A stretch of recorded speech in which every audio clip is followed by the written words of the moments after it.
Welcome to the federal Andhra Pradesh. TIDCO ఇళ్ల నిర్మాణం ఆంధ్రప్రదేశ్ రాష్ట్రంలో సంవత్సరాల తరబడి ఎందుకు ముందుకు సాగడం లేదు? 2014 నుంచి ఇప్పటి వరకు దాదాపు 2 ప్రభుత్వాలు మారి తిరిగి 3వ ప్రభుత్వం మళ్ళీ అధికారం చేపట్టింది. అయినా ఈ టిడ్కో ఇళ్ల నిర్మాణం పూర్తి కాలేదు, పేదలకు అందించలేదు. టిడ్కో ఇళ్లను కేంద్ర ప్రభుత్వం 2014 నుంచి 19 వరకు కొనసాగిన నాటి కూటమి ప్రభుత్వంలో మంజూరు చేసింది. 6 లక్షల ఇళ్ళు ప్రధానమంత్రి యోజన పథకం కింద మంజూరు చేసి పేదలకు నిర్మించి ఇవ్వాలని చెప్పింది.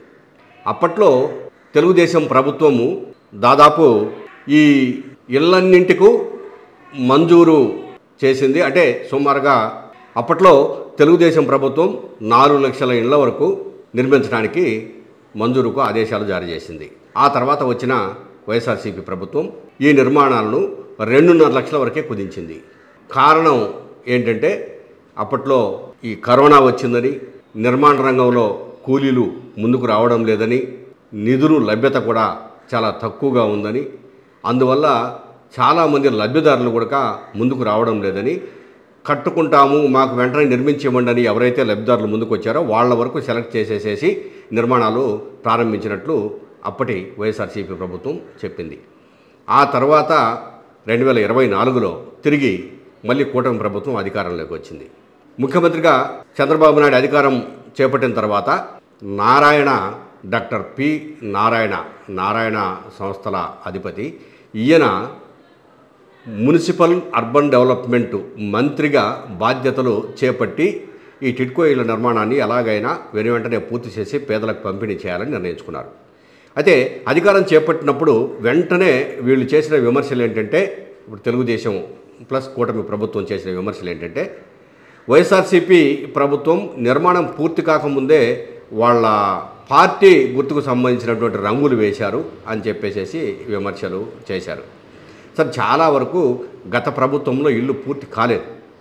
ఒక 50,000 ఇళ్ళ వరకు ఇటీవల కాలంలో పూర్తి అయినాయి. అవి కూడా ఇంకా ఒక 112 ప్రాంతాలలో ఇంకా పూర్తి కావాల్సి ఉందని నారాయణ ఈరోజు అంటే గురువారం జరిగినటువంటి అసెంబ్లీ సమావేశాల్లో వెల్లడించారు.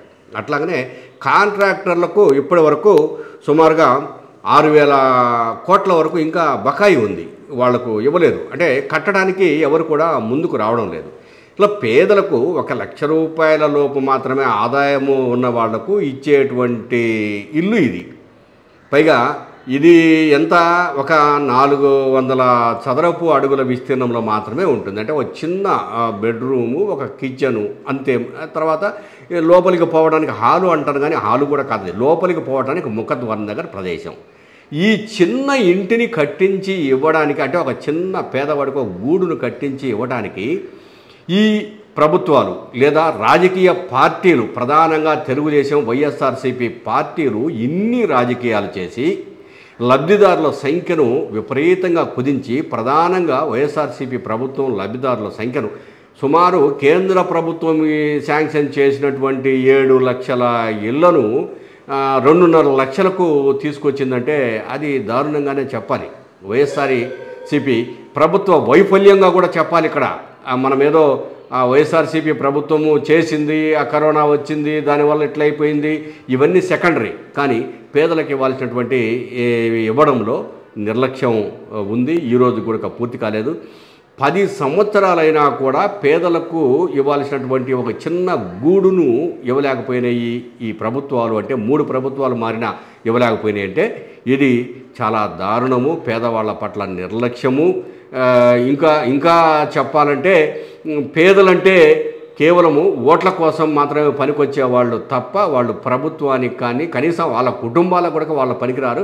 వాళ్ళకి ఇస్తే అంత, ఇవ్వకపోతే అంత అన్న నిర్లక్ష్యము పాలకుల్లో స్పష్టంగా కనిపిస్తుందనే విమర్శలు అన్ని పార్టీల నుంచి కూడా ఉన్నాయి. ప్రధానంగా భారత కమ్యూనిస్ట్ పార్టీ నాయకుడు రాష్ట్ర కార్యదర్శి అయినటువంటి కె రామకృష్ణ త్వరగా ఇల్లు పూర్తి చేసి పేదలకు ఇవ్వండి, లేకపోతే ప్రభుత్వ వైఫల్యాలపై మేము తీవ్ర స్థాయిలో అడుగులు వేయాల్సి ఉంటుందని చెప్పేసి హెచ్చరికలు జారీ చేశారు.